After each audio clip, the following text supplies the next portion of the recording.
आणि आज पत्रकार परिषद घेऊन ज्या पद्धतीनं त्यांनी आकांडतांडव केला, इतका जर स्पर्धा परीक्षेचा अभ्यास केला असता केंद्रीय लोकसेवा आयोगाचा, तर या देशाला एक अभ्यासू कलेक्टर मिळाला असता, हा देश सिंगापूर झाला असता, हा देश अमेरिका झाला असता, हा देश भ्रष्टाचार मुक्त जो त्यांचा विडा आहे, जोपर्यंत तुझा काय महाराष्ट्रात सत्तेत आहे तोपर्यंत हा महाराष्ट्रच काय हा जाणीवपूर्वक बदनाम करण्याची जे काय म्हणलं युपीएससी आकाने त्यांना सांगितलं असेल, तो आका नेमका कोण हे आता शोधणं क्रमप्राप्त आहे. राजकारण काय तुझ्या पप्पाच्या घरचं आहे का रे? फक्त तुम्हीच करायचं आणि प्रश्न विचारायचेच नाहीत कोणीच.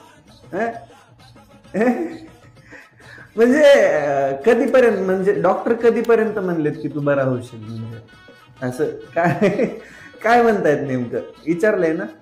नाही सांगितलं. मी सांगू का? तू कधीच बरा नाही होणार, कधीच.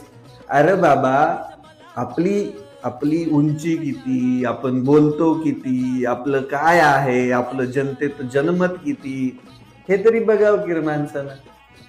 का उगा आपल्या पक्षाने दिलंय पद म्हणून किती बी रेटायचं